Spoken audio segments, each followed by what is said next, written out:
Quando o pastor Elcio falou para mim que iria viajar e largou a igreja na minha mão, e eu pensei em destituí-lo da presidência, aproveitar, já fazer um... Né? E ele falou assim, você prega ou vê alguém para pregar e tal. É engraçado, porque na hora que ele falou isso, já me veio a pastora Dani na cabeça, assim. Porque a gente teve a oportunidade de estar conversando um dia na casa deles lá, e Deus a usou muito para falar com a gente, né? Então, eu vou estender esse presente aí para vocês, né? Eu não, o Senhor, né? Então, estenda a tua mão aqui para frente, vamos orar por ela. Senhor, nós colocamos a tua serva diante da tua presença. Pai querido, te pedimos que tu estejas usando este vaso, porque nós sabemos o quanto ela tem de temor e de amor por ti, e queremos te pedir que o Senhor faça a sua obra na sua vida, e que a use de uma maneira sobrenatural na tua igreja, e que nós possamos entender aquilo que o Senhor tem preparado para nós. Nós te agradecemos, Senhor, por essa vida. Nós sabemos o quão ela é zelosa contigo, o quão ela é temorosa à tua palavra e à tua verdade. Então te pedimos que o Senhor esteja usando nessa noite, para a honra e glória do teu nome e testemunho do teu grande poder. Nós te agradecemos em nome de Jesus. Amém.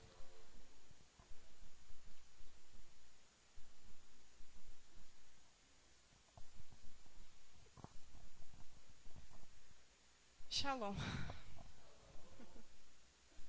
Estou com meu coração queimando e a barriga também, principalmente.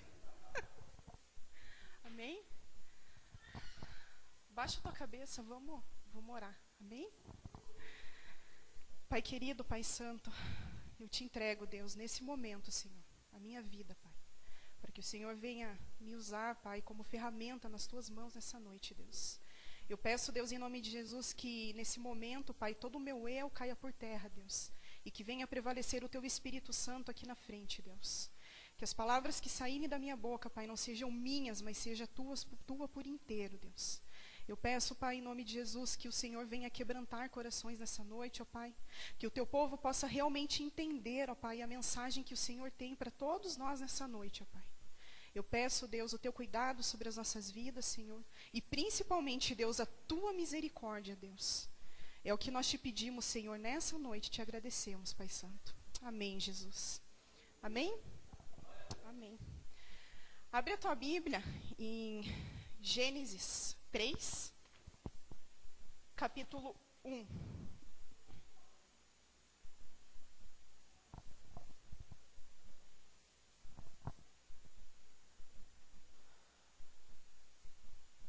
Todos acharam, amém? Amém?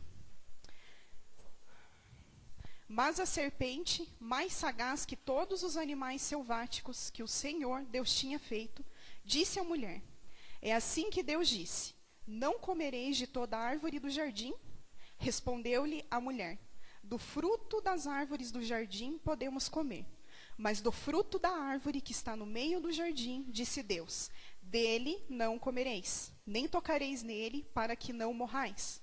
Então a serpente disse à mulher: é certo que não morrereis, porque Deus sabe que no dia em que dele comerdes, se vos abrirão os olhos, e como Deus, sereis conhecedores do bem e do mal. Vendo a mulher que a árvore era boa para se comer, agradável aos olhos, e árvore desejável para dar entendimento, tomou-lhe do fruto, e comeu, e deu também ao marido, e ele comeu. Abriram-se então os olhos de ambos, e percebendo que estavam nus, coseram folhas de figueira, e fizeram cintas para si. Quando ouviram a voz do Senhor Deus, que andava no jardim pela viração do dia, esconderam-se da presença do Senhor Deus, o homem e sua mulher, por entre as árvores do jardim. E chamou o Senhor Deus ao homem, e lhe perguntou: onde estás? Ele respondeu: ouvi a tua voz no jardim, e porque estava nu, tive medo e me escondi. Perguntou-lhe Deus: quem te fez saber que estavas nu? Comeste da árvore de que te ordenei que não comesses? Então Deus disse ao homem: a mulher que me destes por esposa, ela me deu a árvore, ela me deu do fruto e eu comi. Amém? eu quero fazer uma comparação aqui entre dois homens da Bíblia. Eu quero agora que os irmãos abram lá em Gênesis. Hoje nós vamos ler bastante a Bíblia, irmãos. Quem gosta de ler a Bíblia? Amém? Gênesis 37, só o versículo 26 e 28.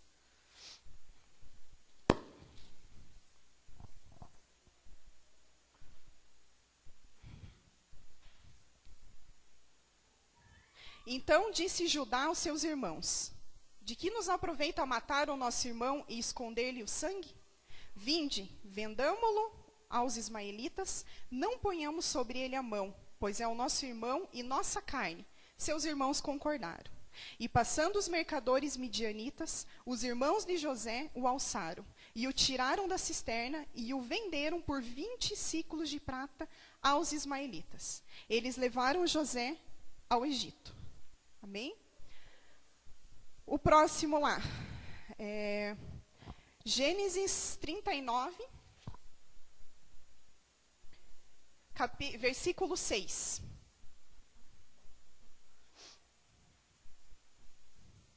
Potifar tudo o que tinha confiou às mãos de José, de maneira que, tendo por mordomo, de nada sabia, além do pão com que se alimentava.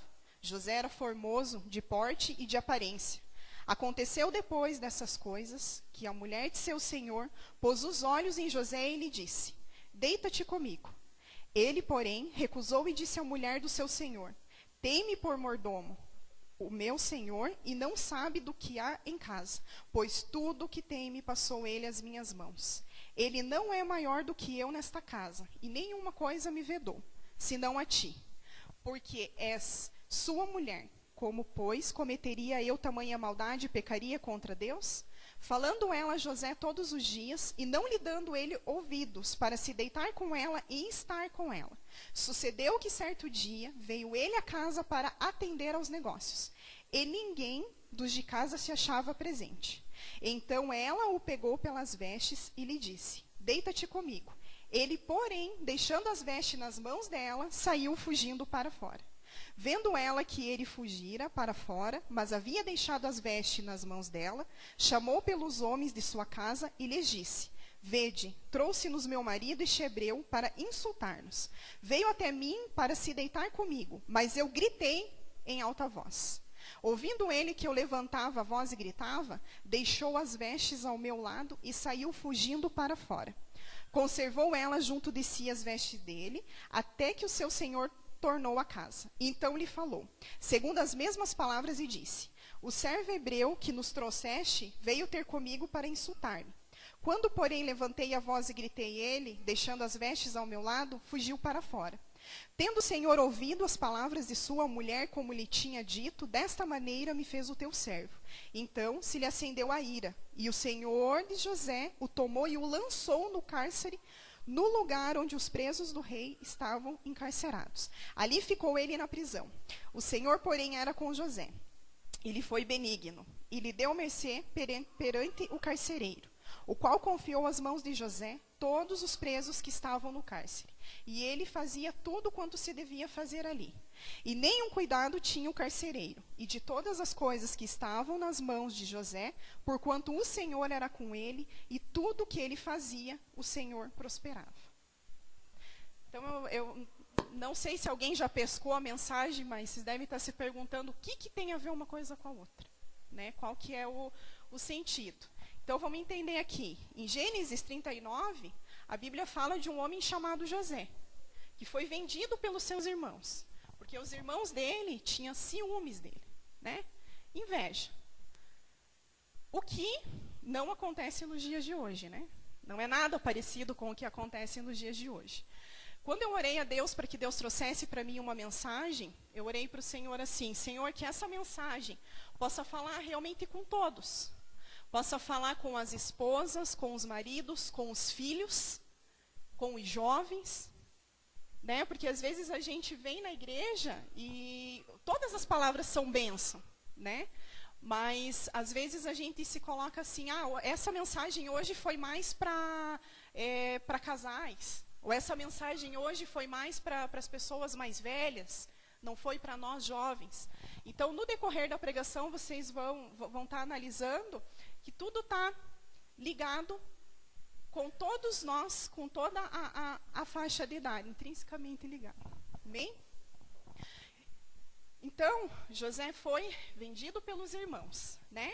O que poderia ter brotado no coração de José nesse momento? Que ele foi vendido pelos irmãos. Poderia ter gerado nele um espírito de rejeição, talvez, né? Se coloque você no lugar de José. Você e os teus irmãos, os irmãos se unem para vender você. Como que você se sentiria? Eu me sentiria a pior pessoa do mundo, né?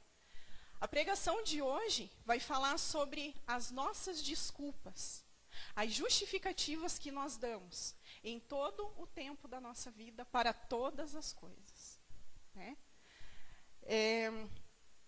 Então, José foi vendido e nós vemos lá no capítulo 39 uma segunda situação, aonde José poderia justificar em pecar. A esposa de Potifar estava a todo momento em cima de José, o tentando. Homens, se coloque no lugar de José. Todo momento, uma mulher ali te cutucando, te tentando. E você ser firme o suficiente, sem pensar, eu posso me deitar com ela. E ter uma justificativa para isso. Não, ele foi firme até o fim. Mais para frente, nós vemos ele ser injustiçado. Outra coisa na qual ele poderia também se justificar. Senhor, eu tenho sido reto diante de ti. Eu tenho sido fiel. Como que o Senhor permite que eu possa ser preso? Em momento nenhum nós vemos José na Bíblia questionar o Senhor. Tudo aquilo que Deus preparou para José, do início ao fim, ele aceitou. Ele não questionou o Senhor. E em todo momento, ele foi firme. Brunão, acorda, Brunão. Amém? Mais para frente lá, no capítulo 41, nós vemos que José interpreta alguns sonhos de Faraó, né? E isso faz com que Faraó enxergue José de uma outra forma. Aqui nós vemos o Senhor recompensando José pela fidelidade dele, quando ele poderia justificar que ele foi rejeitado pelos irmãos, que ele se deitou com aquela mulher porque a carne é fraca. Isso nós ouvimos muito, principalmente aí pelo mundo, né? Em todo momento, aí ele foi preso, e ainda assim, ele não usou isso de justificativo. E nós vemos lá no capítulo 42, no capítulo 42, aonde Jesus faz de José, em questão de segundos, governador do Egito. Pense. Muitas vezes a gente questiona, né? Senhor, mas eu estou numa situação tão difícil. Fica difícil de eu acreditar que o Senhor pode mudar a minha história da noite para o dia. E o Senhor muda, porque José foi a prova viva disso. Só que o Senhor só mudou a vida desse homem, porque ele foi perseverante diante do Senhor. Ele foi firme. Ele não justificou, ele não quis cair no erro para depois justificar. Então, voltando lá para o capítulo 3, diferente de Adão e Eva, que justificou para o Senhor de ter comido aquele fruto proibido. Adão culpou Eva, Eva culpou a serpente. Porque é mais fácil justificar, né? O que a gente enxerga aqui? Que Adão foi um banana, muito mais do que a mulher. Porque ele deveria ter sido homem o suficiente para dizer para o Senhor, Senhor, eu pequei. É agora que eu vou preso, é daqui a pouco. Qual que vai ser a tua justiça sobre a minha vida? Mas não, ele jogou para a mulher, justificando, e a mulher jogou para a serpente. E a serpente não tinha para quem jogar, foi amaldiçoada naquele momento. Amém? Então eu quero mostrar para vocês aqui, dentro do capítulo 3 de Gênesis, lá onde está a queda do homem, 4 desculpas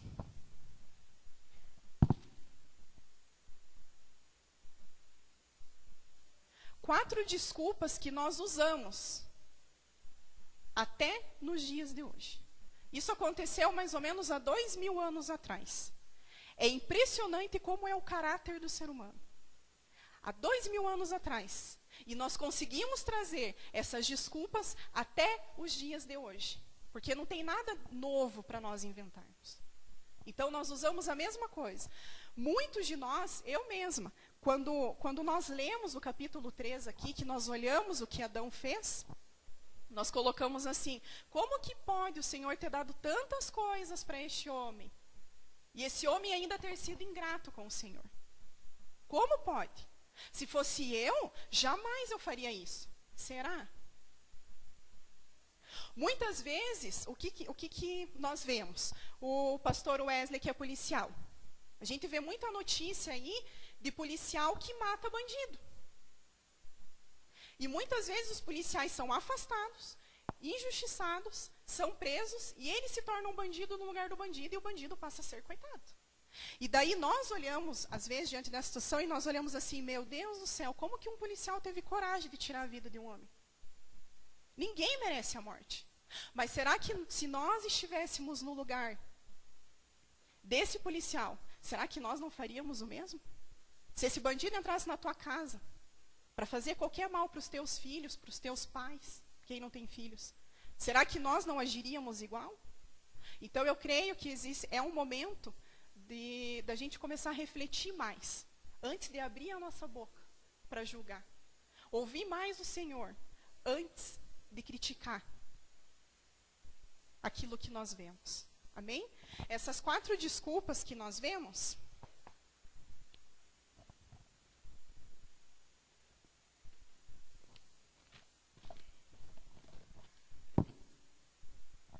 lá em Gênesis capítulo 3, verso 5.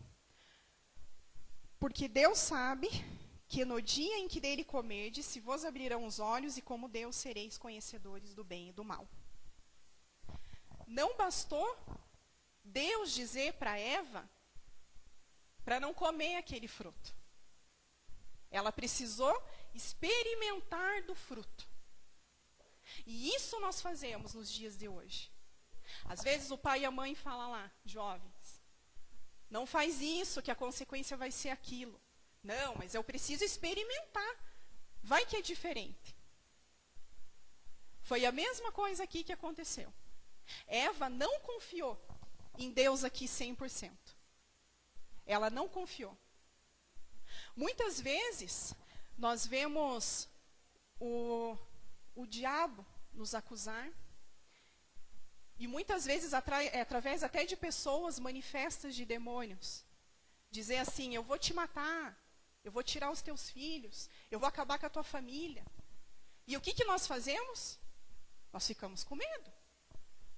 Porque você ouvir isso é algo, de certa forma, que nos intimida.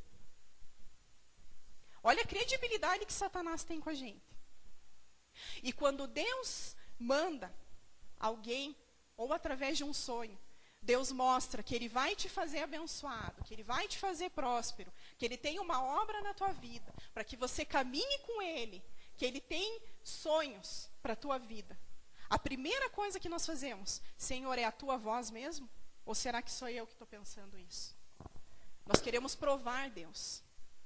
Então, quer dizer, para o Senhor, Ele precisa provar para nós aquilo que Ele vai fazer. Nós pedimos sinais para o Senhor. Mas se Satanás fala algo com aquela voz monstruosa que ele tem através de alguma pessoa, nós ficamos com medo e damos credibilidade para ele com relação a isso.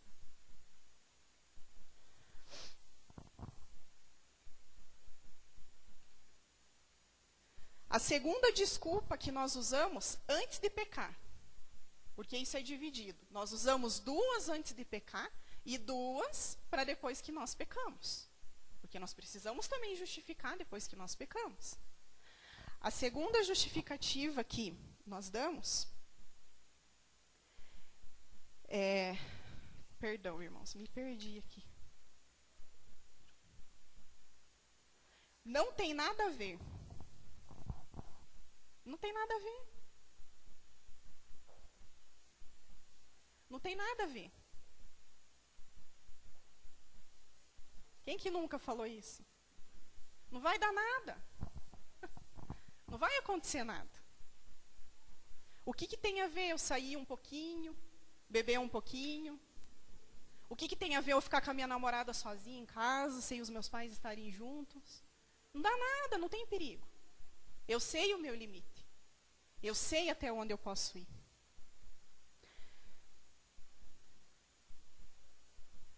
Depois que nós pecamos, as duas desculpas que nós usamos para depois que nós cometemos o pecado. Eu pequei por causa das circunstâncias. E isso nós vemos lá em Gênesis 3, 11, 12. Adão, né, justificando. Perguntou-lhe Deus, quem te fez saber que estavas nu? Comeste da árvore de que te ordenei que não comesses? Então disse o homem, a mulher que me deste por esposa, ela me deu da árvore e eu comi. Então eu pequei por conta da circunstância. Eu pequei porque eu precisava agradar a minha mulher, eu não tinha como discordar dela nesse momento. O que nós vemos aqui? Adão não teve sabedoria. Adão não teve sabedoria. E quando Eva peca, Eva estava sozinha, ela não estava com o esposo dela. A aliança que foi feita entre Adão e Eva foi quebrada nesse momento. Nós já paramos para pensar, talvez, que se Adão tivesse junto como o homem sábio, o homem o cabeça do seu casamento, da sua família. Quem sabe, talvez Eva não teria caído, nós não sabemos, a Bíblia não fala. Mas ele justificou que ele pecou por conta das circunstâncias. Quantas vezes, muito de nós, pecamos, caímos no erro e justificamos que devido às circunstâncias, devido à minha fraqueza, devido à rejeição que eu sinto dentro de mim, devido à falta de amor que eu sinto das pessoas, são as circunstâncias, por isso que eu peco, por isso que eu erro. E assim nós vamos justificando, caminhando rumo ao inferno. Porque para Deus não tem justificativa. Para Deus não tem desculpa quando nós pecamos. As nossas desculpas podem ser a mais perfeita possível. O Senhor não vai aceitar. Porque Ele não é bobo. Ele conhece a intenção do nosso coração e Ele sabe como o homem é maldoso. A segunda justificativa que nós usamos depois que nós pecamos. O diabo se levantou contra a minha vida. Eu sofri um ataque do inferno. Aí eu pequei. Eu ouvi uma pregação do pastor Lucinho Barreto, por sinal um pastor bem palhação, né? Cheio de graça ele, mas ele é benção. E ele disse assim para mim, até comentei com a Luíse. Ele disse assim para mim, não, né? Para mim ele não falou. Ele disse assim na pregação dele. Um pastor dos Estados Unidos terminou o culto. E ele era o pastor presidente, então como era uma igreja muito grande, e o povo, né, não podia ir nos outros pastores. Porque os outros pastores não fazem diferença. Nós vamos no pastor presidente da igreja, porque o pastor presidente da igreja é o que tem poder. Ele é que vai poder resolver a situação. E ele com uma fila de gente para poder atender. A mulher disse que chegou assim para ele assim desesperada, a mulher estava assim transtornada e disse assim para ele, pastor, eu preciso falar com o pastor. Eu estou desesperada, eu preciso. Aí o pastor, vendo a fila de gente que tinha, disse assim para ela, irmã, senta aqui do lado um pouquinho, eu só vou terminar de atender os irmãos, e em seguida eu já chamo você. Então, fica um pouquinho do ladinho, aguarda um pouquinho. E ela gritou com o pastor, tirou o pastor fora do sério. Eu preciso falar com o pastor e eu preciso agora. Eu não tenho tempo para esperar. O meu problema é maior do que o problema de qualquer um que está aqui. Eu preciso que o pastor me ouça e tem que ser agora. Não tenho como esperar. Tem que ser agora e bater o pé. Aí o pastor disse assim, tá bom, irmã, o que você precisa? Mas seja breve, porque olha a quantidade de gente que eu passei você na frente. Né? Que estava tipo uma fila de supermercado, para falar com o pastor, que o pastor era o pastor fervoroso. Só ele podia curar, só ele podia orar, só ele podia consolar os irmãos. Aí ela olhou assim para ele e disse assim: pastor, o diabo se levantou contra a minha vida. O diabo se levantou contra a minha vida, o inferno pegou fogo para o meu lado, e agora o que, que eu faço, o que, que eu faço, o que, que eu faço? E desesperada. E o pastor esperava que fosse algo mais grave. Não que fosse uma justificativa. O pastor olhou bem sério para a cara dela, porque ele já estava sem paciência, porque a mulher extrapolou com o limite do pastor. Ele disse assim para ela: o diabo não se levantou contra a tua vida. Ele não se levantou. Como que você pode falar uma coisa dessa, que o diabo não se levantou contra a minha vida? Você não vive a minha vida para você saber? Você passou na frente de todo mundo me pedindo aconselhamento. Então agora você senta aí, fica quieto e você me escuta. A mulher se escandalizou, Deus o livre. O pastor falar desse jeito com a ovelha, misericórdia. Pode qualquer um falar com a ovelha dessa forma, mas se é o pastor, o povo já fica tudo emburrado, sai da igreja e não volta nunca mais. Porque pastor tem que ser o cara. Ele não pode ter defeito como as outras pessoas, porque eles são superiores. Misericórdia.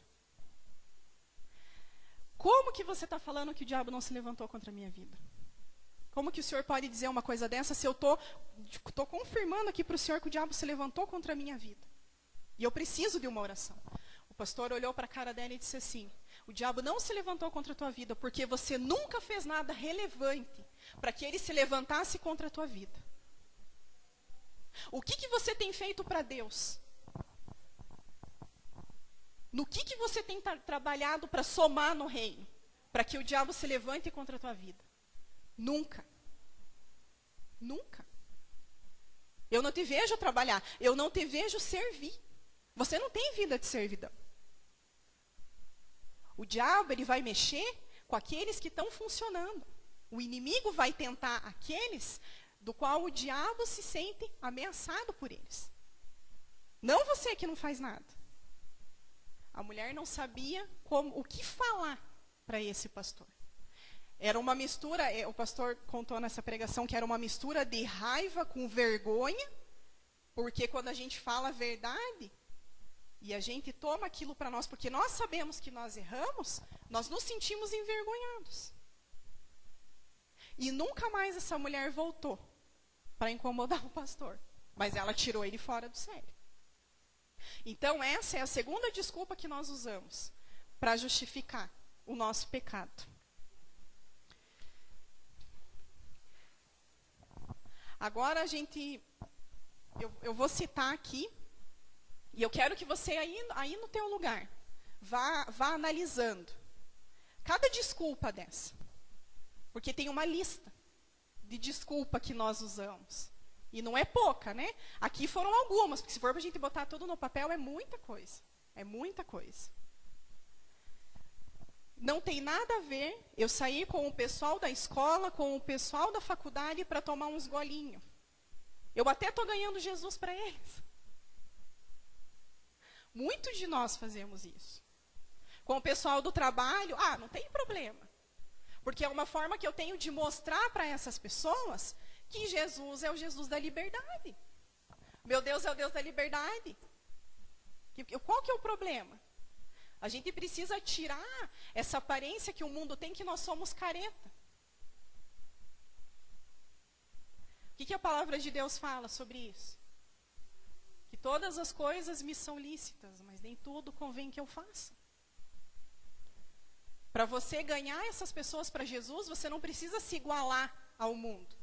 Porque nós que somos cristãos, nós temos que andar na contramão do mundo. Nossa, nós temos que virar santo? Temos. Temos. Até que o Senhor volte, nunca nós vamos chegar à perfeição. Só que nós precisamos viver uma vida em santidade. Porque senão nós estamos aqui dentro, perdendo tempo. Se aquilo que nós temos aprendido aqui dentro, nós não temos aplicado na nossa vida, nós estamos perdendo o nosso tempo. Então ganhe o teu irmão, o teu colega da faculdade, da escola, do teu trabalho, com o teu testemunho de vida. É o teu testemunho de vida que vai fazer com que essas pessoas mudem.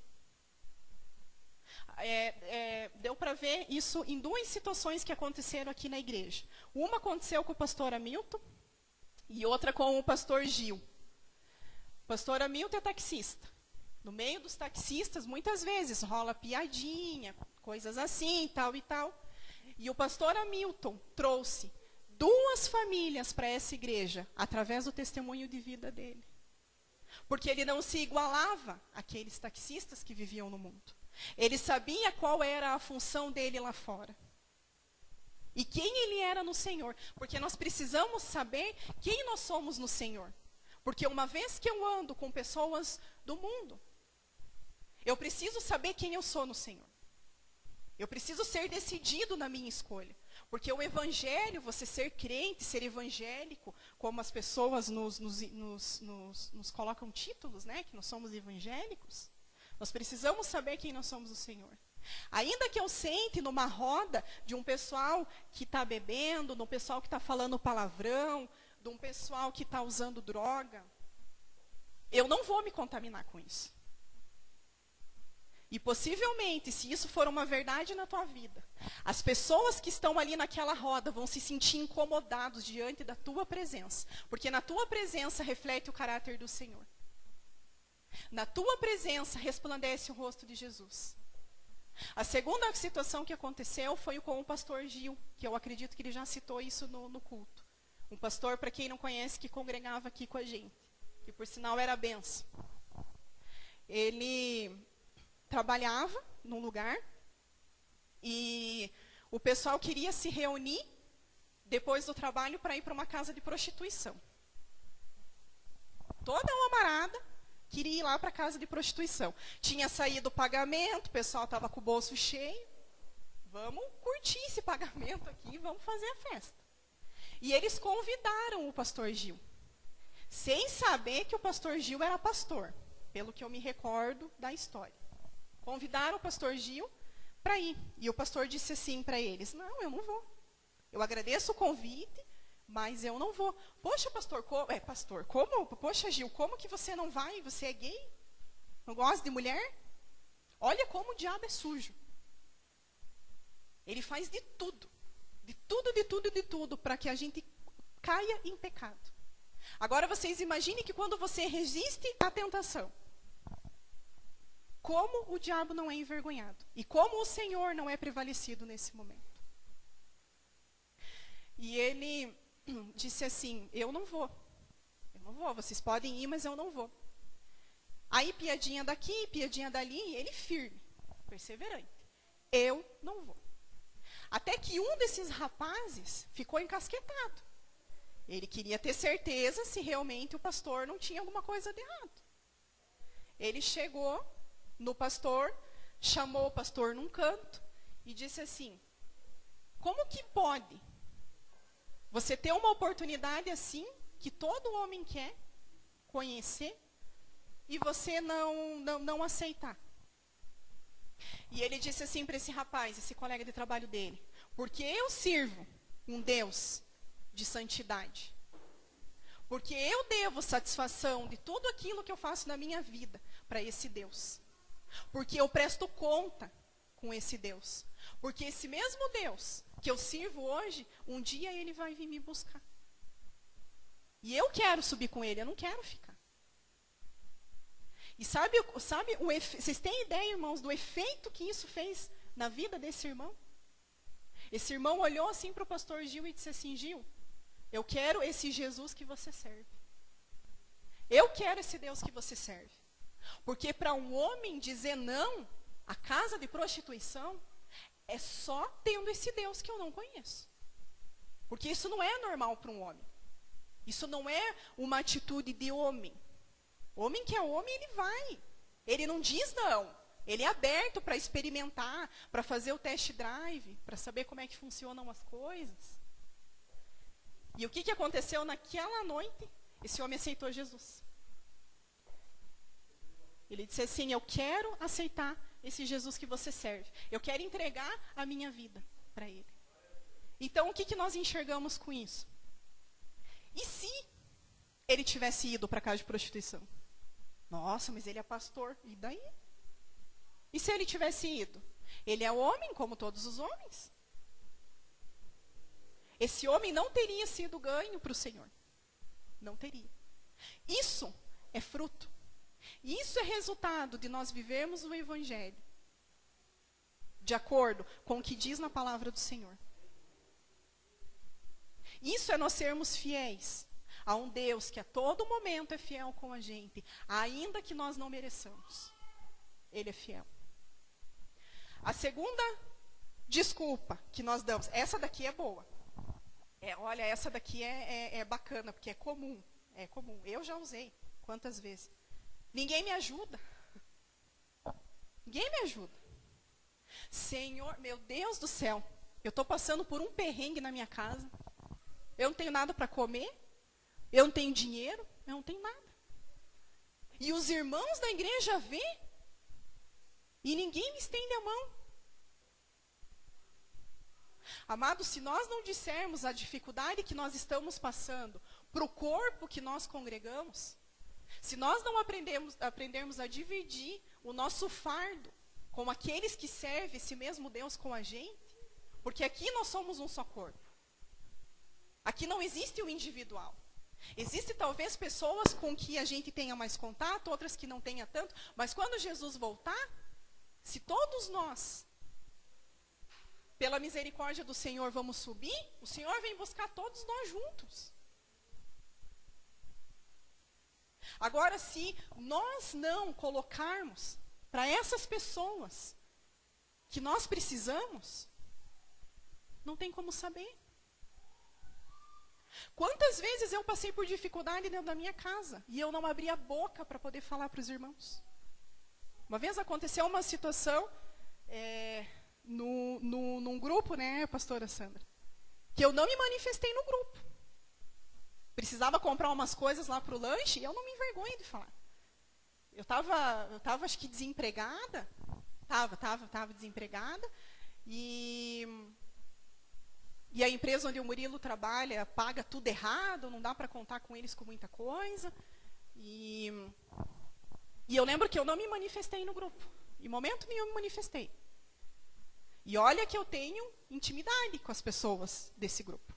A pastora Sandra, a Isa, a pastora Leide. E em momento nenhum eu abri a boca para dizer a dificuldade que eu estava passando dentro da minha casa. E eu mesma, muitas vezes questionei, Senhor, como é que pode os irmãos da igreja não me ligar para saber se eu preciso de alguma coisa? Gente, infelizmente, é raro isso acontecer. Porque nós somos falhos. Então, se você está passando por um problema, divide com os teus irmãos. Pede ajuda, pede socorro. É para isso que a igreja está aqui. É para que nesses momentos que nós precisamos, a gente não sinta vergonha que nem eu senti vergonha. Então, não cabe a nós usar a justificativa de ninguém me ajuda. Como é que pode? Então, por isso que eu ando desanimado, por isso que eu ando meio para baixo, porque ninguém me ajuda, ninguém me dá apoio. Quantas pessoas aí, principalmente esses meninos de rua que roubam, que furtam, né? Você vai perguntar para o molequinho lá, por que você roubou? Ah, tia, porque eu não tenho nada para comer em casa. Ou porque meu pai mandou, minha mãe mandou. Aí depois cresce na criminalidade, cresce nesse mundo de bandidagem e diz assim, eu não tive o apoio dos meus pais. Isso não é justificativo. Não é. Eu já conheci pessoas que já passou fome quando era criança. Pessoas que nasceu em berço de pais viciados. Eu passei por isso. O meu pai era dependente químico. Só que eu escolhi para minha vida seguir o contrário do que o meu pai escolheu. Porque o meu pai morreu por conta da droga e da bebida. Eu perdi meu pai com 16 anos para o vício. Eu não estou aqui falando que eu sou melhor do que ninguém, não é isso. É só para testemunhar realmente como esse Deus é maravilhoso. Porque um dia lá atrás, falaram de Jesus para mim. E eu escolhi esse Jesus desde que eu tinha 8 anos de idade. E cada vez que eu via o meu pai se drogar, cada vez que eu via o meu pai beber, cada vez que eu via ele bater na minha mãe e a minha mãe bater nele, isso gerava dentro de mim que eu queria uma família diferente da que eu tive. Eu não queria essa mesma família que eu tive na minha infância. Eu queria construir a família abençoada que eu tenho hoje. O marido que eu tenho sem vício, a filha abençoada que eu tenho hoje. Eu poderia ter escolhido o caminho da droga, eu poderia ter escolhido o caminho da bebida. Mas eu não escolhi. Porque eu sabia que ali seria um caminho sem volta. Porque para o meu pai foi. E era um pai maravilhoso, era um pai presente, era tudo de bom. O único problema dele era o vício. Só que esse único problema foi o que levou ele para a morte. Então nós temos que aprender a andar na contramão do mundo, sim, e não justificar as nossas ações. A outra desculpa. Todos experimentam, por que não eu? Todo mundo já provou do pecadinho ali e o pecadinho aqui. Por que eu também não posso experimentar? Eu sei que Deus é misericordioso. Eu sei que Ele perdoa. Eu vou lá, peco, depois eu peço perdão e Ele vai me perdoar. Só não esqueçam de uma coisa, irmãos. Antes do Senhor ser misericordioso, Ele é justo. Então não se engane. Que nós vamos pecar para experimentar, para ver como é que funciona, como que é. Porque eu vejo meu irmão fazendo, por que eu não vou fazer igual?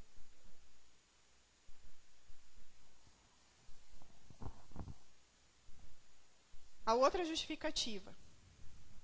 Ler a Bíblia é uma coisa difícil, né? Eu não sei para a maioria aqui, mas eu teve um tempo assim que eu abria a Bíblia, eu caía no sono. Porque eu lia a Bíblia antes de dormir, deitada na cama. Claro que vai ter dar sono. Uma vez o Kelvin esteve aqui pregando e ele falou assim, uma coisa que ele ensinou que eu não me esqueço até hoje. Irmãos, quando vocês forem ler essa preciosidade, lê sentado, com uma luz bem forte. Porque se você inventar de ler a Bíblia deitado, você vai pegar no sono. Quantos de nós muitas vezes começa a orar a Deus deitado na cama, pega no sono e dorme? Já aconteceu muito isso comigo. De eu pegar no sono, orando, daí de madrugada acordava orando, que eu não sabia se eu tinha terminado a oração ou não. Aí pegava de novo no sono orando, e assim vai. Nós não temos a capacidade de tirar um tempo para dedicar a Deus. Nós não conseguimos parar 10 minutos para sentar e ler o manual que o Senhor deu para nós. A arma poderosa que Ele deu para nós. Nós não temos capacidade de parar 15 minutos para orar. Mas eu digo parar, é parar tudo. Parar tudo que você está fazendo. Para dedicar esse tempo, você e o Senhor. Ah, mas eu estou conectado com o Senhor 24 horas por dia. Amém? É assim que nós temos que viver. Mas eu creio que quando nós fazemos um sacrifício de largar tudo que nós estamos fazendo, tudo, absolutamente tudo, e passar esse tempo com o Senhor, Ele fica feliz. E Ele é merecedor disso e muito mais. Outra desculpa que nós damos: eu não tenho tempo. Essa daqui é a mais comum. Eu não tenho tempo. Eu não tenho tempo para trabalhar na obra de Deus. Eu não tenho tempo de servir. Eu não tenho tempo. A minha vida é corrida, a minha vida é agitada. Eu tenho os meus filhos, eu preciso ter um tempo com a minha família. Amém? Nós precisamos. Eu trabalho em 2, 3 empregos. Eu não tenho tempo. Eu chego muito cansado. Amados, já pararam para pensar se todos nós pensarmos dessa forma? Como que a obra de Deus ia caminhar? Como é que o grupo de louvor ia funcionar aqui na frente? Como que os pastores iam estar pregando? Como que aqueles que se dispõem de limpar a igreja, como que não ia estar essa igreja aqui suja? A vida da gente é corrida 24 horas por dia. Nós não nos desligamos. É corrido, isso é comum. Só que nós não podemos usar isso de justificativa para não fazer as coisas do Senhor. Para tratar as coisas que diz respeito ao reino com desleixo. Porque para tudo nós nos dedicamos. Se nós temos uma prova para estudar, nós damos nosso sangue. Nós fazemos tudo. Porque eu preciso passar naquela prova. Um vestibular, o pessoal aí que está fazendo. Para o nosso trabalho, eu preciso, né, batalhar lá no meu trabalho para poder chegar a uma gerência, né, para chegar a um cargo melhor. Mas e o Senhor? Aonde que o Senhor fica nisso? Em último lugar. Quando Ele deveria ser a prioridade na nossa vida. Porque Ele nos dá todas as coisas. Ele é quem nos dá o nosso trabalho, a nossa saúde, para poder levantar de manhã e ter mais um dia de luta. É Ele quem nos dá tudo. Ele nos presenteia com o fôlego de vida. E nós pagamos Ele com a forma mais desleixada que nós podemos. Porque nós não priorizamos o Senhor. Não priorizamos. Nós colocamos qualquer coisa na frente. Se tiver um culto e um outro compromisso, no mesmo dia do culto, eu vou escolher ir para esse outro compromisso. No sábado de noite, é onde acontece todos os eventos. Tudo. Acontece casamento, aniversário de 15 anos, acontece várias coisas. É no sábado à noite. Não é no domingo que acontece. Nem no dia da semana. É no sábado. Por que será que por muito tempo o inimigo tentou inverter isso dentro da nossa cabeça? Que nós deveríamos fazer, de repente, né, os cultos no domingo ao invés do sábado. Quando os cultos mudaram para sábado, teve gente que vazou da igreja. Ah, não, sábado não. Se for domingo eu estou lá, mas se for no sábado não. Será que não tem um mistério nesse dia? Será que não é por isso que Deus colocou lá para guardar realmente o sábado? Porque para nós estarmos aqui sentados hoje nessas cadeiras, é uma vitória. Porque é um dia onde todas as coisas acontecem. Onde o inimigo tenta colocar de tudo para tirar o nosso foco. A outra desculpa que nós usamos. Eu não dou o dízimo porque não sobra. Quantas vezes eu usei essa? Eu não dou porque não sobra. Gente, eu tenho tanta conta para pagar. Só eu trabalho na minha casa. E o meu salário dá exatamente para pagar as minhas contas. Se eu devolver o dízimo, não tem como. Irmãos, eu já ouvi gente falar assim. Misericórdia. A pessoa que ganha R$800, dá 10% do dízimo é fácil. Quero ver, eu que ganho 5.000, dá o dízimo. Eu ouvi uma pessoa falando isso já. Misericórdia. Cara, você ganha... Você sabe, tem ideia, alguém aqui o que é ganhar 5.000? Eu não sei nem o que é 2.000, piorou 5.000. Eu acho que o pastor Wagner já teve uma ideia, né? Do tempo bom, né? E daí você ter a coragem de dizer que não é fácil você dar o teu dízimo. Mas aquele que ganha 800 é fácil. E 5.000, nem sei quanto que dá. Eu sou péssima de matemática. Misericórdia, tem que voltar para a escola. Então, assim, irmãos, será que não sobra porque nós não devolvemos o dízimo? Já pararam para pensar que esses 5.000 ou esses R$800 é Deus quem nos dá? Ele podia deixar escrito assim na palavra dele: dai-me 100%. Tudo é do Senhor. Tudo é dele.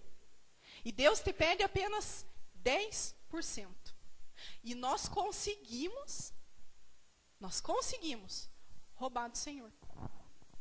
Nós conseguimos. Porque nós somos tão apegados e porque nós não confiamos nesse Deus 100%.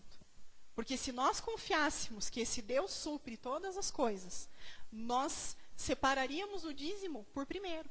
Peguei o meu salário aqui, a primeira coisa que eu vou separar é o dízimo. Eu não estou aqui só para falar de dinheiro, tá, irmãos? Mas é uma desculpa que nós usamos. E outra, dízimo é bíblico. Está na Bíblia, né? Com perdão da expressão, quem não concorda, amados, tem que brigar com Deus. Porque está escrito na palavra dele. Então, a gente se converte, mas o bolso a gente não converte. Aí, quando a gente passa por dificuldade financeira, quando não sobra, quando a gente às vezes não tem o que comer, a gente corre para Deus. Senhor amado, e agora? O que eu vou fazer? O Senhor tem que me ajudar, o Senhor é misericordioso, o Senhor é meu Pai, o Senhor pode todas as coisas, eu preciso da tua ajuda. Nós cobramos uma fidelidade do Senhor que nós não temos. Como é que eu posso cobrar de alguém algo que eu não faço? Nós não aprendemos que a gente ensina as pessoas com exemplo e não com cobrança? Não adianta você cobrar algo que você não faz.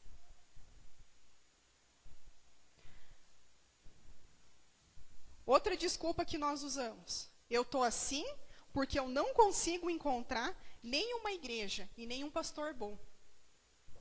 Eu já fui em várias igrejas e olha, igreja fraquinha, pastorzinho lá, muito mirradinho, muito coitadinho. Não tem poder nenhum na oração desse pastor. Eu tenho que pular para o outro galho lá para poder procurar uma outra igreja. Sabe o que nós temos que aprender, irmãos? A diminuir as nossas expectativas em cima de igreja, em cima de pastor. Porque igreja e pastor são falhos. É gente como qualquer outra pessoa. Se duvidar, ainda mais falho ainda mais pecador, ainda mais, né? A gente não sabe. Então nós temos que aprender a viver esse Jesus em todo tempo, em todo lugar. Por isso que muitas vezes em pregações os pastores insistem com o povo. Seja verdadeiro. Seja cristão aqui dentro e lá fora. Porque a igreja, o Senhor, ela tem que estar fincada no teu coração. Ela tem que estar tatuada. Porque senão as coisas não caminham. Então a gente precisa aprender a parar de justificar.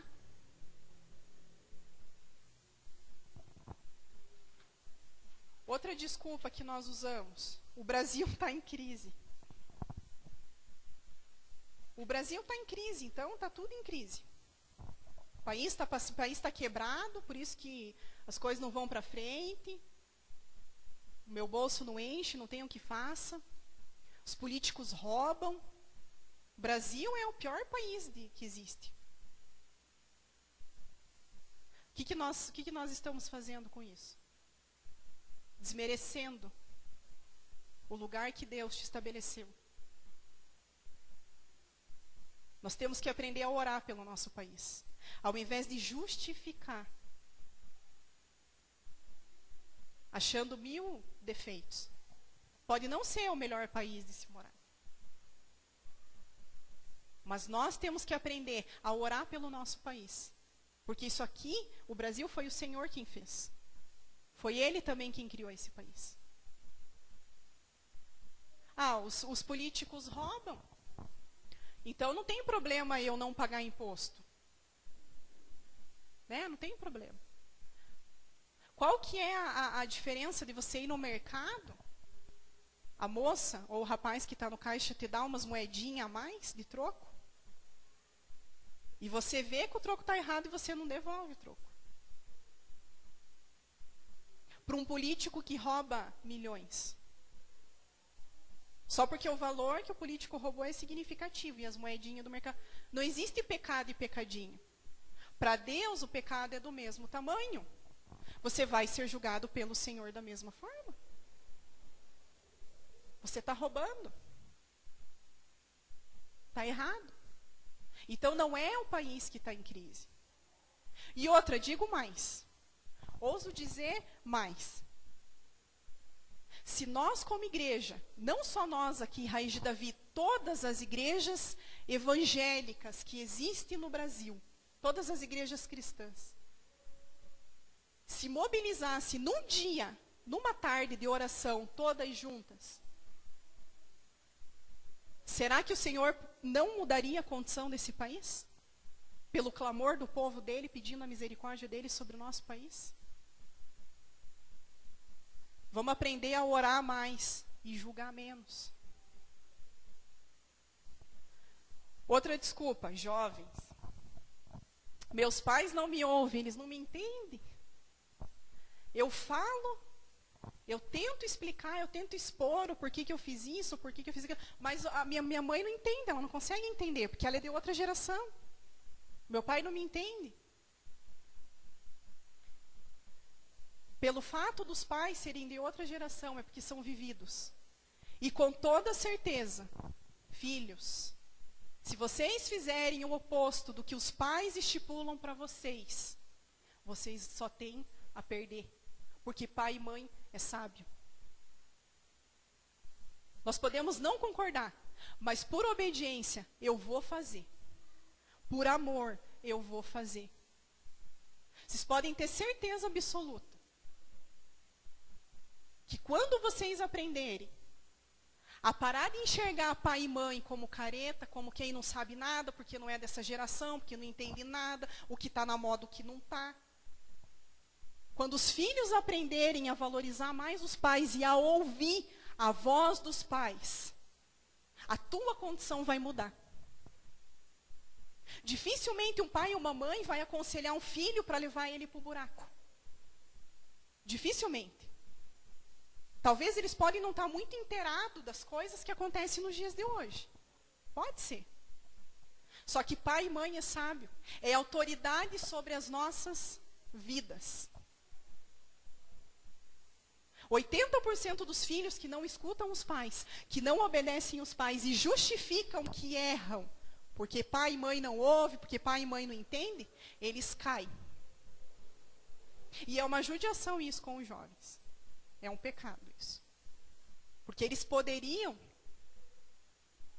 caminhar para um lugar correto. Parte de nós, que somos filhos e julgamos nossos pais como caretas, a gente vai lá, o pai e a mãe falam, vai por esse caminho, não vai por esse aqui. A gente escolhe o outro caminho, quebra a cara. Quebra a cara. Sofre. Aí, quando a gente tem a idade dos nossos pais, que daí nós temos filhos, o que vai acontecer com o teu filho? Ele vai agir da maneira que você agia com o teu pai. E como que você vai poder cobrar do teu filho se quando você foi filho, você não obedeceu? Obedeça. O melhor caminho é a obediência. Esse é o melhor caminho. Você que é jovem, que é filho, todos nós somos filhos, jovens. Procure de hoje em diante estabelecer na vida de vocês a obediência aos pais de vocês. Estipulem. Daqui uns 10 anos, mais ou menos, se eu estiver aqui até lá e você estiver aqui até lá, a gente senta para conversar. E eu tenho certeza absoluta que o caminho que Deus vai trilhar para você vai ser o caminho da felicidade. Porque a Bíblia fala que nós devemos honrar pai e mãe. Nós devemos honrar pai e mãe. Porque depois que a gente perder, não adianta ir lá no caixão chorar. Dê valor ao teu pai e à tua mãe enquanto eles são vivos. Porque eu perdi o meu pai e eu posso dizer, faz falta. Faz falta. Estabeleçam isso para vocês. Coloque esse entendimento. Se você não escuta o teu pai, se você não segue os conselhos dele, procure um conselho que ele te dê, a pôr em prática o conselho que ele está te dando. Eu duvido que não vai dar certo esse conselho que ele está te dando. Agora continua trilhando o teu caminho, continua desobedecendo. Com certeza esse caminho não vai ser aquele que Deus está escrevendo para você. A outra desculpa, Uma coisa foi levando a outra. Uma coisa foi levando a outra. Uma coisa foi puxando a outra. Eu estava lá com os meus amigos. Decidi que eu ia ser diferente, porque eu escolhi Jesus. Aí, daqui a pouco, me ofereceram uma coisinha ali, eu aceitei. Contaram uma piadinha aqui, como eu já tinha tomado um golinho, já fiquei meio alterado. Já acabei fazendo mais uma piadinha. Aí essa piadinha me fez cair num outro pecado. E um pecado vai puxando o outro. E o diabo vai soltando a corda. E vai soltando. Vai te dando a corda. Para você se enforcar. Então não justifica que uma coisa leva a outra. Foge do pecado. Foge. Você vê que está cheirando confusão, está cheirando bagunça, foge do pecado. Porque com toda certeza, uma coisa vai puxar a outra. Eu colei para passar na prova. Colei. Era a última prova do ano, eu estava enforcado. E eu, infelizmente, eu precisei colar para poder passar na prova. Eu ouvi uma pregação de um outro pastor, que um irmão da igreja disse assim para ele: pastor, eu fiz uma prova aí esses dias e eu precisei colar nessa prova. Aí o pastor olhou assim para ele e falou: mas meu irmão, por que você fez isso? Isso é errado. Olha, pastor, eu precisei fazer isso porque não tem como fazer uma faculdade de teologia sem ter o ensino médio completo. Parece piada, mas é verdade. O cara queria fazer curso de teologia. O sonho dele, né, era ser pastor, né? Porque tem a situação que você é ungido pastor e tem a situação que você faz a faculdade de teologia, que você pode caminhar rumo a ser pastor. E ele, bonitão, entendeu que tinha que ter o ensino médio completo. Então, como é que eu vou fazer uma faculdade? O pastor olhou: cara, que testemunha. Nossa, que bênção isso que aconteceu na tua vida. E olha, você tem que testemunhar isso daí lá na igreja. As pessoas têm que saber que você passou nessa prova. E como que você passou. É brincadeira, né? Não alcanço os meus sonhos por falta de dinheiro.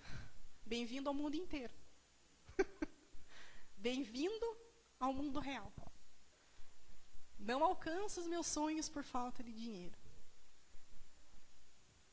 Aí a gente justifica ficar com a poupancinha sentada na cadeira. Eu não tenho condição financeira, como é que eu vou batalhar por isso? Quantas pessoas que não eram nada na vida, que não tinham um centavo, batalharam, suaram, correram atrás, ainda que não tivesse condição. E Deus honrou essa pessoa, e hoje é médico, hoje é advogado, hoje tem uma boa profissão.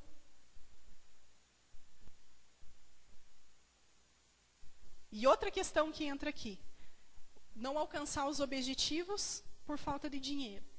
Será que Deus será que você não alcança esses sonhos por falta de dinheiro? Ou porque o sonho que você tem não é o mesmo sonho que Deus tem para a tua vida? Às vezes a gente coloca...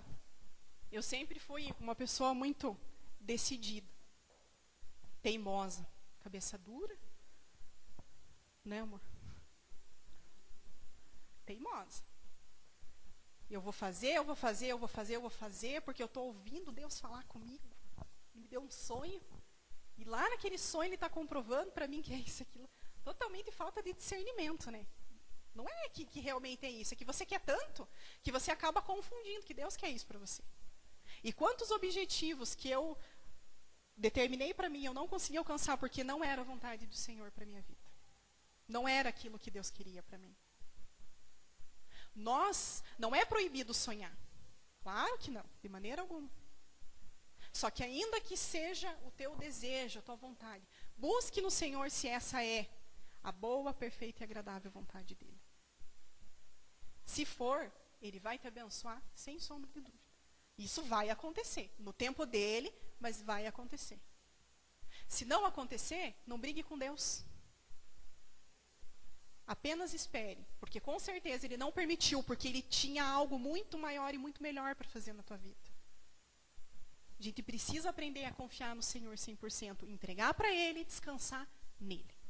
E deixar com que Ele faça no tempo dele.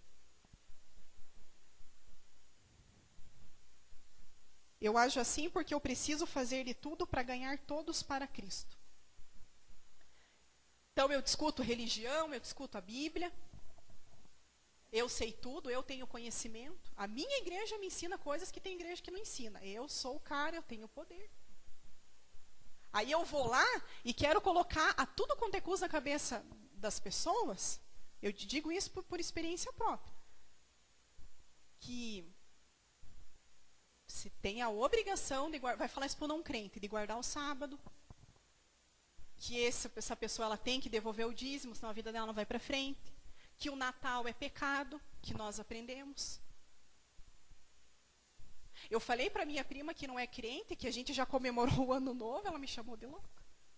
O Ano Novo que nós comemoramos, né? Foi ela me chamou de louca. Como assim já comemorou o Ano Novo? A gente está no mês de novembro, vamos fazer o Natal ainda? E ela encasquetou e eu falei, ó, vai ler a Bíblia lá que você já vai descobrir. Lê a Bíblia, ela já vai descobrir. Então não adianta a gente querer enfiar o Evangelho a goela abaixo das pessoas. Vamos dobrar nosso joelho como filhos e vamos interceder por essas pessoas. Para que no tempo certo o Senhor venha usar você para ser boca de Deus na vida dessa pessoa. E a Bíblia fala também que tem discussões que não convém que a gente entre. A Bíblia é sábia. Então não adianta a gente querer provar uma verdade absoluta para o mundo se o mundo não está preparado para receber essa verdade absoluta. Com certeza, no momento certo, Deus vai te usar para poder mostrar para essa pessoa o contrário. Também tudo só dá errado para mim? Aqui também entra a questão de esperar em Deus. Tudo dá errado para você por quê? Por que será que tudo só dá errado para você? Consulta Deus antes de agir. Pergunta para Ele se é isso que Ele quer. Eu acho que a vida está de marcação comigo. Se eu tivesse nascido em outra família, minha família só tem problema, minha família é quebrada. Se eu tivesse nascido em outra família, eu seria muito melhor. Se você tivesse nascido em outra família, você ia estar com os problemas dessa outra família. Porque o que a Bíblia fala? No mundo tereis aflições, mas eu venci o mundo. E Ele vai te capacitar para vencer o mundo também. Porém, enquanto nós vivemos nesse mundo, nós vamos enfrentar um problema atrás do outro. E esses problemas são tratamento para a nossa vida. Não pode ser apoio de justificativa para a gente não agir. Eu sei o meu limite. Eu sei o meu limite. Eu sei onde que eu posso parar, até onde eu posso ir. Será que nós sabemos o nosso limite? Aquele que sabe, amém. É porque realmente sabe quem é no Senhor. Mas nem todo mundo que diz que sabe o limite, realmente sabe o limite. Então, cuidado. Eu estou assim hoje porque eu não tive chance na vida. Isso a gente ouve muito, né? Eu não tive chance na vida, não tive oportunidade, daí eu tive que apelar para esse lado. Eu acredito muitas vezes que oportunidade ela não aparece, você faz a oportunidade. O problema do meu casamento é o meu cônjuge. O problema do meu casamento é minha esposa, a chata, faladeira. Diz que me perdoa, mas joga as coisas na minha cara. Eu já fiz muito isso. Mulheres que passaram por um casamento difícil. Aconteceu comigo também. Se você perdoou. A palavra fala que pecado confessado é pecado perdoado. Então, se você perdoou, esquece aquilo que passou. E vive uma nova vida do lado do teu marido.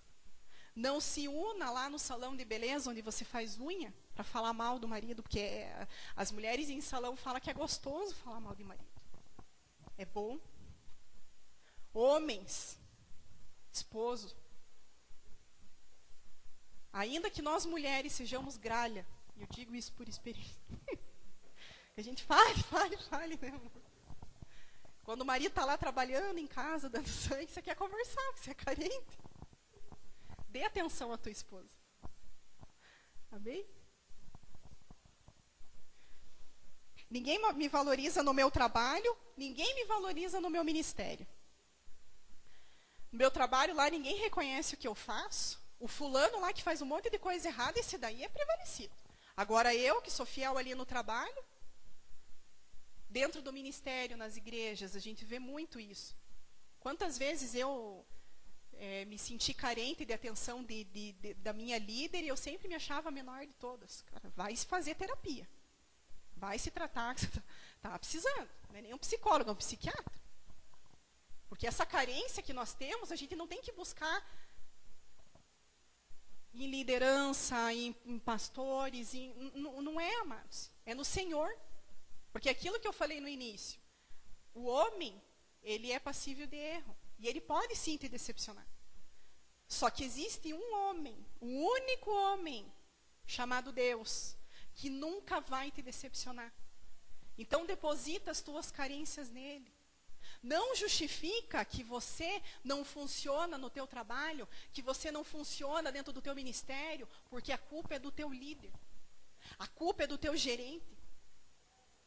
A gente tem que aprender a parar de justificar. Não podemos culpar as outras pessoas por aquilo que nós temos que ser tratados dentro de nós.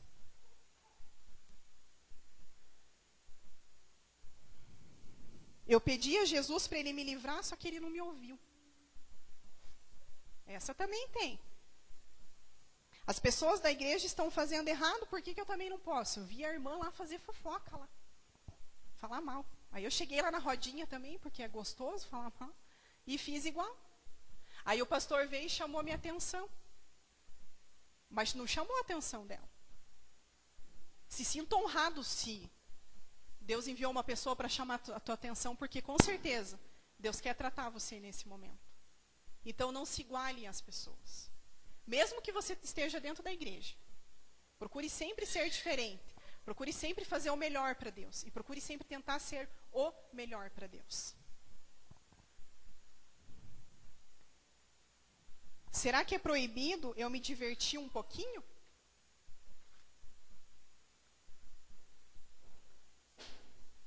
Por que sou eu que tenho que procurar o irmão se foi ele que pecou contra mim? Foi o fulano que me machucou, que me magoou. Por que sou eu que tenho que ir lá? E ainda por cima, além de eu ter sido humilhado, judiado, maltratado, coitado de mim. Eu tive que ir lá e tive que procurar aquele irmão. Sim. Se o irmão não vir, nós temos que ir até ele. Porque Paulo fala que nós temos que ser imitadores de Cristo. E o que Cristo era? Humilde.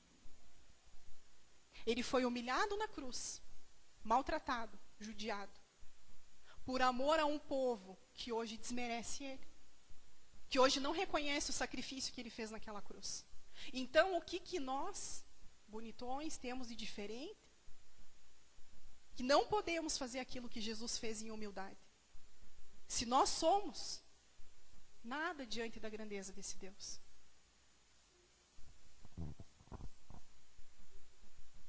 Sou assim porque nasci assim. O crente Gabriela, né? Nasci assim, estou vivendo assim, vou morrer assim. Não vou conseguir mudar. Não tenho como. Se você não está disposto à mudança que Deus tem para fazer na tua vida, com certeza o caminho para nós é um só. A morte. Procure mudar enquanto o Senhor tem te chamado. Não use isso de justificativo, de apoio. Nós nos apoiamos nas nossas desculpas, em todo o tempo, achando que isso nos dá suporte. Achando que Deus está ali em cima, enxergando todas as coisas e aplaudindo essas nossas ações.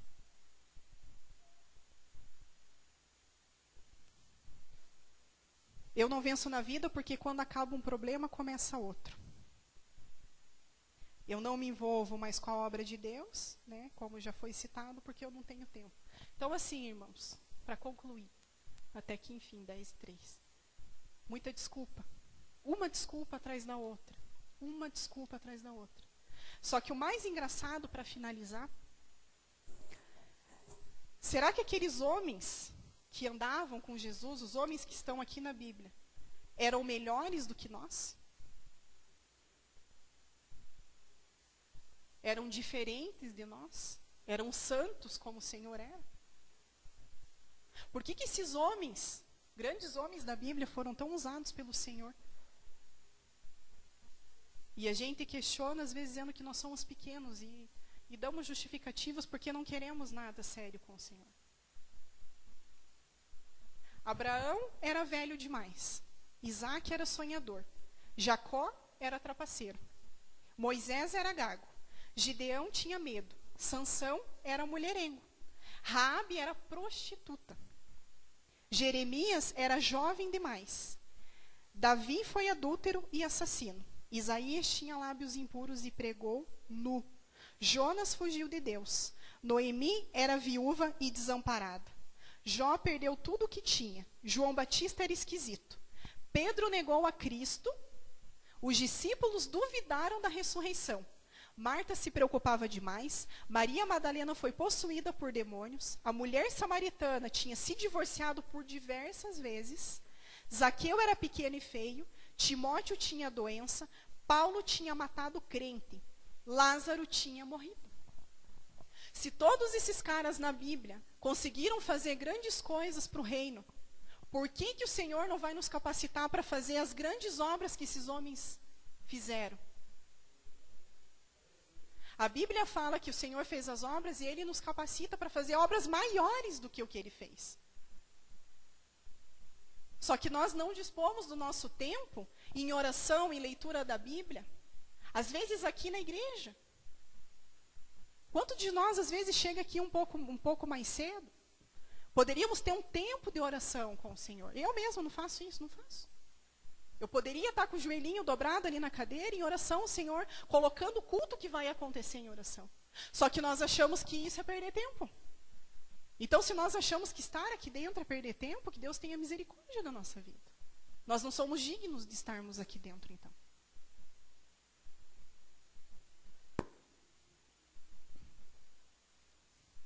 Para encerrar, eu preciso de 3 pessoas aqui, por favor. 3, 4. Eu acho que louca, né? Eu preciso de 3 pessoas corajosas aqui na frente. Quem são os corajosos? O Tchunai eu já sabia. O Tchunai eu já sabia que ia vir. 3. Aí, ó. 3. Vamos pegar aqui, ó. Vamos pegar aqui o banquinho.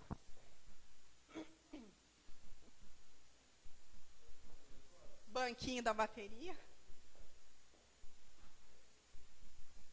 Alguém senta aqui no banquinho, por favor.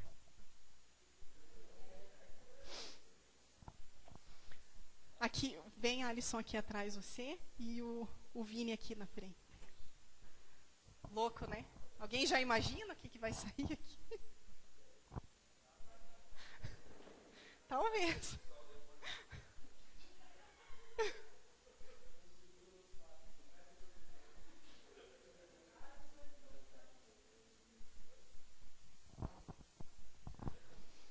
O Tchunai somos nós. O banquinho, nozes. Nozes. O banquinho são as nossas desculpas. Nós nos apoiamos, olha só. Apoiadinho. Não tem como, aqui não tem como cair. Tem como, a não ser que alguém passe o pé aqui nele. O Vini é Jesus. Quem disse que Jesus era loiro do olho verde? Se enganou. Não é o Luiz Eduardo, não é o Murilo. Jesus pega nós e Ele tenta nos puxar. Porém, nós estamos apoiados nas nossas desculpas. Então, nós não vamos para o Senhor. Não tem o que faça nós sairmos daqui. Porque nós não estamos apoiados.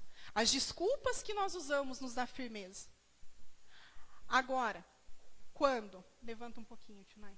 O arrependimento entra na nossa vida e remove, pode remover. Remove as nossas desculpas. O que acontece com a gente? Porque ela é a base da nossa vida. O que acontece com a gente? Senta. Mas senta feliz, não segura ele não, deixa ele sentar. É isso que acontece com a gente. Nós caímos. Aí o Senhor pode vir, pegar na nossa mão e fazer alguma coisa por nós. Aí o Senhor entra. Aí o Senhor entra em cena. Obrigada. Deus abençoe você pela encenação. Amém?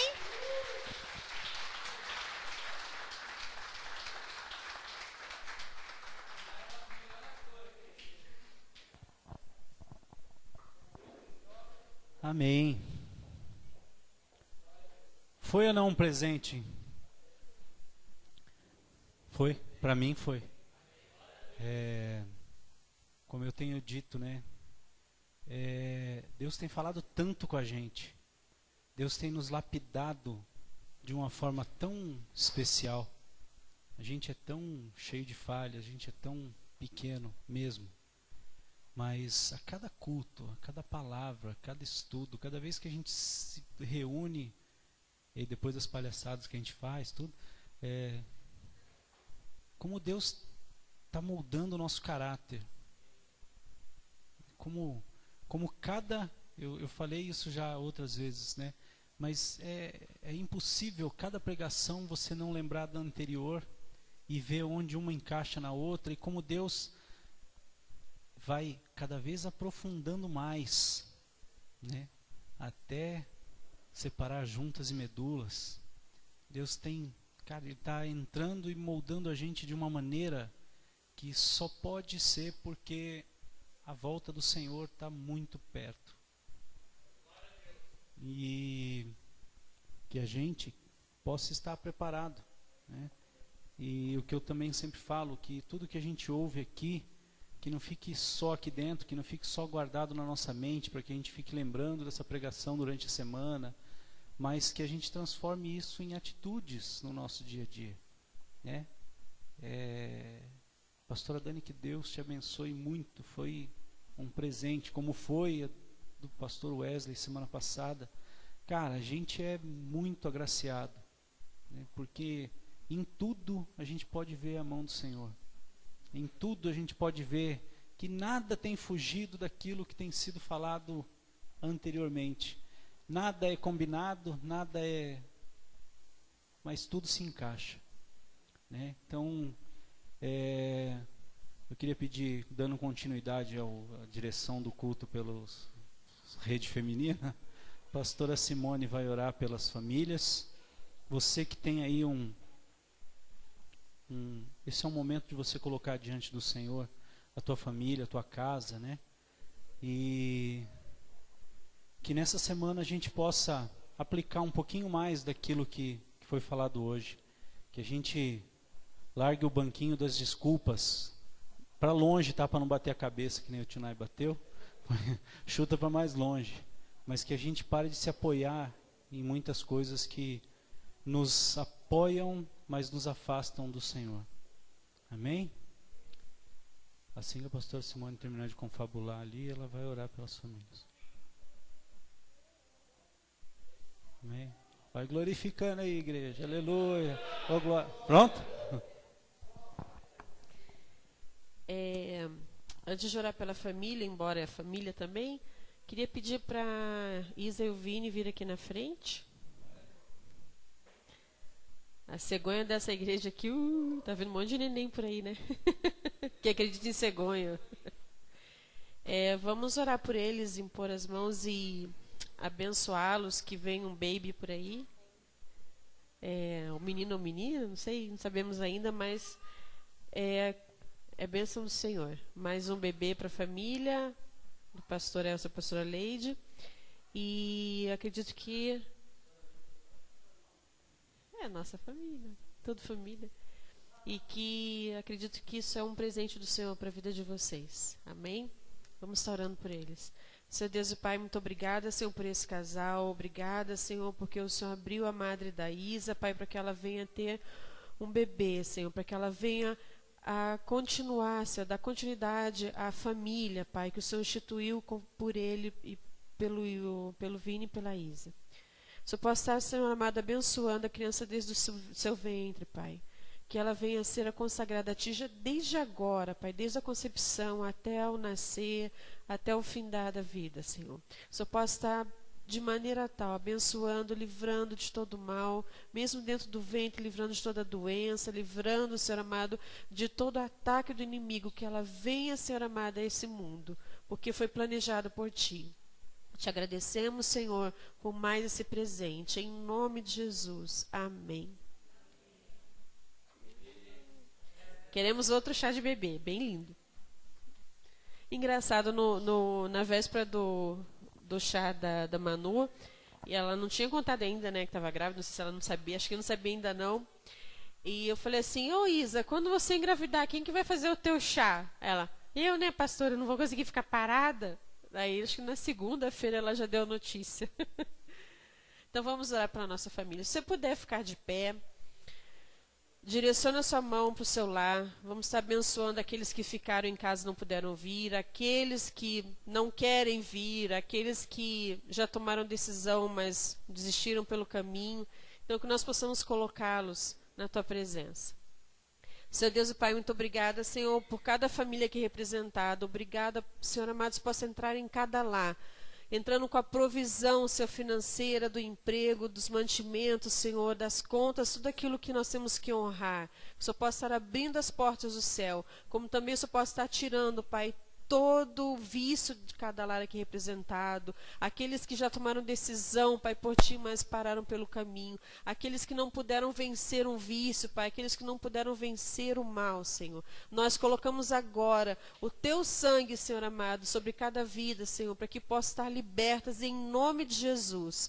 Guarda-nos, Pai, nos leva em segurança ao nosso lar, que todo mal bata em retirada, porque nós confiamos no Deus que nós servimos. Livra-nos de assalto, livra-nos de acidente, livra, Senhor amado, a cada um que está aqui. E quem está, Senhor amado, na casa, Senhor, o Senhor possa estar guardando também do mesmo modo e alcançando pelo Teu nome. Em nome de Jesus. Amém. Aleluia. Glória a Deus. Queridos, eu ia perguntar mais cedo, me perdoe. Primeira vez que visitam a gente, eu não estou lembrado de ter visto vocês aqui. Primeira vez? Amém. Sejam muito bem-vindos. Voltem sempre. A gente é meio doidinho assim, mas vocês vão ver, a gente é benção. Voltem mais vezes, tá? No final do culto nós temos uma bênção que ela é dada em hebraico, que é a mesma bênção que era proferida por Arão. E logo depois eu a faço em português. Amém? Coloque as suas mãos na posição de receber. Yivarecha Adonai veishmerecha, Yair Adonai panavelecha vihuneka, Isa Adonai panavelecha, veyasem lecha shalom.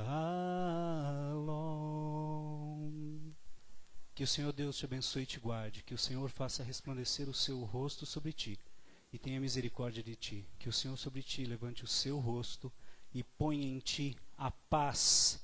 Em nome de Jesus. Amém. Aplauda o Senhor aí. E não esqueça de dar um beijo, um abraço no seu irmão, na sua irmã, seu primo.